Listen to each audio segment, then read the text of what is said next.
তাকওয়া অর্জনের 5টি ফজিলত বা উপকারিতা আছে। তাকওয়া যদি কেউ অবলম্বন করে, আল্লাহর ভয় ভীতিকে যদি সে প্রাধান্য দিয়ে তার জীবন পরিচালনা করে, সবসময় সে আল্লাহর ভয়কে প্রাধান্য দিয়ে চলে, ওই ব্যক্তির জন্য 5টা উপকারিতা আছে। 5টি ফজিলতের কথা হাদিসের মধ্যে আসছে। 1 নাম্বার, কিয়ামতের ময়দানে আল্লাহ তাকে নিরাপত্তা দান করবেন। সহিহ ইবনে হিব্বানের 640 নাম্বার হাদিস। হাদিসটি হাদিসে কুদসি, ক্বালাল্লাহু আযজা ওয়া জাল্লা ইযা খাফানি ফিদ দুনিয়া আমানতুহু ইয়াউমাল কিয়ামা। রাসূল আকরাম সাল্লাল্লাহু আলাইহি ওয়াসাল্লাম বলেন, কোন ব্যক্তি যদি তার দুনিয়ার জীবন পরিচালনার ক্ষেত্রে আমি মহান আল্লাহকে ভয় করে, কাল কিয়ামতের ময়দানে আমি মহান আল্লাহ জিম্মাদারি নিয়ে নিলাম, ওই ব্যক্তিকে আমি নিরাপত্তার সাথে জান্নাত দান করে দিব। দ্বিতীয় নম্বর ফজিলত হলো, কোন ব্যক্তি যদি আল্লাহকে ভয় করে, কাল কিয়ামতের ময়দানে আল্লাহ রাব্বুল আলামিন তাকে আরশের নিচে ছায়া দান করবে। বুখারী শরীফের 660 নম্বর হাদিস, ক্বালা রাসূলুল্লাহ সাল্লাল্লাহু আলাইহি ওয়াসাল্লাম ওয়া রাজুলুন তালাবাত ইমরাতুন যাতু মানসিবিন ওয়া জামাল ফাকালা ইন্নী আখাফুল্লাহ।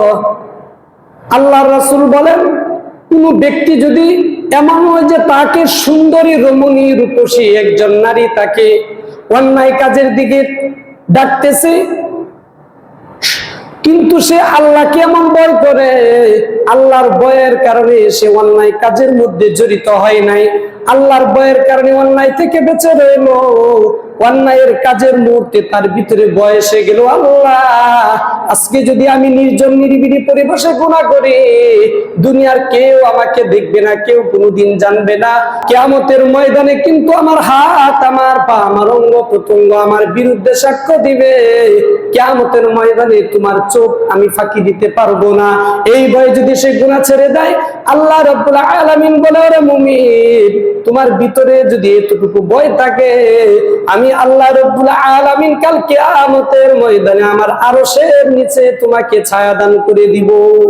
তৃতীয় নম্বর ফজিলত হলো, কোন ব্যক্তি যদি তাকওয়া অবলম্বন করে সব সময় তার যদি সে তার আল্লাহর ভয়কে তার জীবন পরিচালনার ক্ষেত্রে প্রাধান্য দেয়, সব কিছুর ক্ষেত্রে যদি সে আল্লাহকে ভয় করতে থাকে, তাহলে তার তৃতীয় ফজিলত হলো, তার জিন্দেগীর গুনাহ খাতাগুলো আল্লাহ তাআলা মাফ করে দিবে।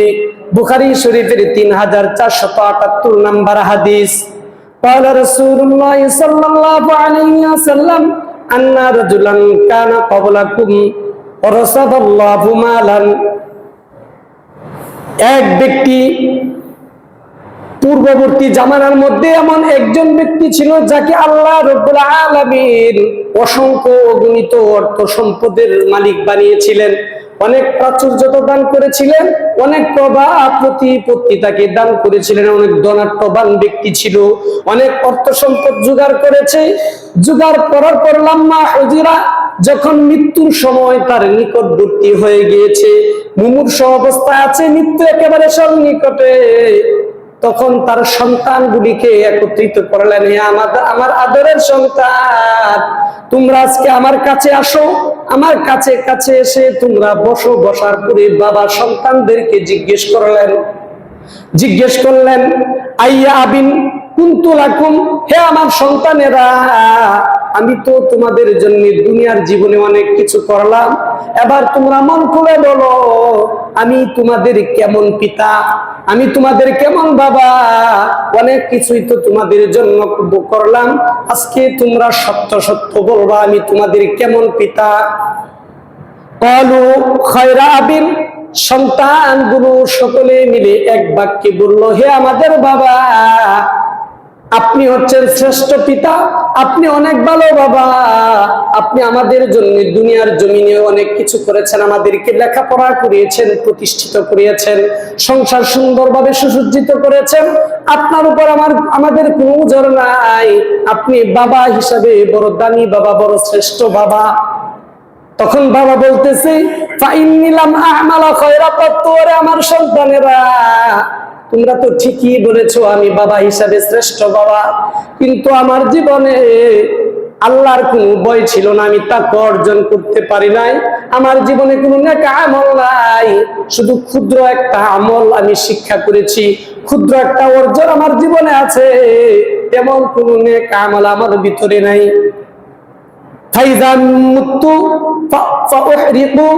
আমি যখন মৃত্যুবরণ করব, তোমরা আমাকে আগুন দিয়ে জ্বালিয়ে দিবে, আমার লাশটাকে তোমরা কেরোসিন দিয়ে বা পেট্রোল দিয়ে লাকড়ি দিয়ে তোমরা আমার দেহটাকে আগুনের মধ্যে এভাবে প্রজ্বলিত করে দিবে, জ্বালিয়ে দিবে। জ্বালিয়ে দেওয়ার পর আমার এই দেহটা যখন ছাই ছালি বা কয়লার মতো হয়ে যাবে, এই কয়লাগুলোকে তোমরা আকাশে উড়িয়ে দিবে। আর সন্তানগুলো জিজ্ঞেস করলো, হে আমাদের সম্মানিত বাবা, আপনি হঠাৎ করে কেন এই কথাটা বললেন যে আপনার মৃত্যুর পরে আপনার লাশটা পুড়ে আমরা ছাই আর ছালি কয়লাগুলোর মতো যে কালো কুচকুচে ছাই বা ছালি হবে বা কয়লার মতো হয়ে যাবে, এই হাড়গুলো এগুলো আকাশে উড়িয়ে দেওয়ার জন্য আমি আমার জীবনে সব কিছু করেছি, এমন কিছু করেছি আমার বিবি আমার প্রতি বড় সন্তুষ্ট, বিবির যত চাহিদা পূর্ণ করেছি, সুন্দর গয়নাপাতি দামি দামি গয়নাপাতি ব্যবস্থা করেছি, সুন্দর একটি বাসা বাড়ি নির্মাণ করেছি, সন্তানদের জন্য অর্থ সম্পদের পাহাড় জমিয়েছি। জিজ্ঞেস করেছি, তোমরা সকলেই বলেছো আমি শ্রেষ্ঠ পিতা, কিন্তু আমার জীবনে আমি কোনো নেক আমল করতে পারি নাই। এখন যে আমি আল্লাহর সামনে দাঁড়াবো, আল্লাহর সামনে আমি কি নিয়ে পেশ হবো, কি নিয়ে আল্লাহর সামনে দাঁড়াবো, আমার অন্তরের ভিতরে বড় ভয়। এই জন্য তোমাদেরকে ওসিয়ত করে দিলাম যে আমি মৃত্যুর পরে যাতে আমার না দাঁড়ানো লাগে, আমার দেহটাকে তোমরা পুড়ে ছাই করে দিবে, আকাশে উড়িয়ে দিবে, আমার এই মুখ আমি আল্লাহকে দেখাইতে চাই না। ঠিক তার সাথে এই আচরণ করা হলো। এইভাবে তার মৃত্যুর পরে কিছুদিন পর মারা গেল, তার মৃত্যুর পরে তার লাশটাকে এভাবে পুড়ে ছাই করে দেওয়া হলো, হাড়গুড়গুলো কয়লার মতো হয়ে গেল, সব কিছু বাতাসের সাহায্যে উপরে উঠিয়ে দেওয়া হলো। ওই ব্যক্তিকে কিয়ামতের দিন আল্লাহর সামনে উপস্থিত করা হলো। বলছে, হে বান্দা শোনো, তুমি কি কারণে তোমার সন্তানগুলোকে নির্দেশ দিয়েছিলে তোমার লাশটাকে পুড়ে ছাইগুলোকে আকাশে উড়িয়ে দেওয়ার জন্য?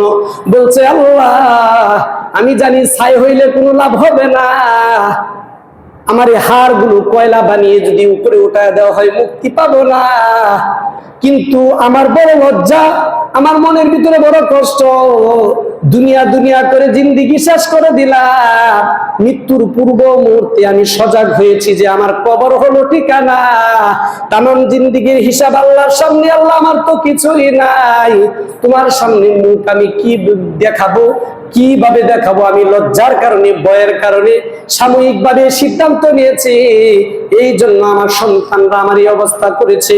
আল্লাহ রাব্বুল আলামিন ঘোষণা দিলেন, আরে বান্দা, নাজাত পাওয়ার এটা মধ্যম ছিল না, আল্লাহর ভয়ে নেক আমল করা এটা ছিল মধ্যম, কিন্তু তুমি পারো নাই, শেষ জীবনে তুমি এটার জন্য অনুতপ্ত হয়েছ, আমি আল্লাহর সামনে মুখ দেখাবে কিভাবে লজ্জিত হয়েছ, তোমার ভিতরে আমি আল্লাহর ভয় আসছে, তোমার এই ভয়ের কারণে তুমি এই অবস্থা গ্রহণ করার কারণে এই তাকওয়ার উসিলাতে আমি আল্লাহ তাআলা তোমাকে মাফ করে দিলাম। চতুর্থ নাম্বার ফজিলত হলো, কোন ব্যক্তি যদি তাকওয়া অবলম্বন করে আল্লাহ তাকে বিপদ থেকে মুক্তি দিয়ে দেয়। সিলসিলাতুস সহিহার 1802 নাম্বার হাদিস, তাকওয়াল্লাহি আযজা ওয়া জাল্লা ফিস সিররি ওয়াল আলানিয়া, আল্লাহর রাসূল বলেছেন, তোমরা প্রকাশ্যে গোপনে আলোতে আঁধারে দিবসে রজনীতে সব জায়গায় সর্বক্ষেত্রে আল্লাহকে ভয় করো। তুমি যদি সব সময় আল্লাহকে ভয় করতে থাকো, তুমি দেখা যাবে অনেক বিপদে পড়ে যাবে, মুসিবতে পড়ে যাবে, আমি আল্লাহ রাব্বুল আলামিন তোমার সব বিপদ মুসিবত দূর করে দিব। পঞ্চম নম্বর ফজিলত হলো, তাকওয়া হচ্ছে জান্নাতে যাওয়ার জন্য সহজ উপায়।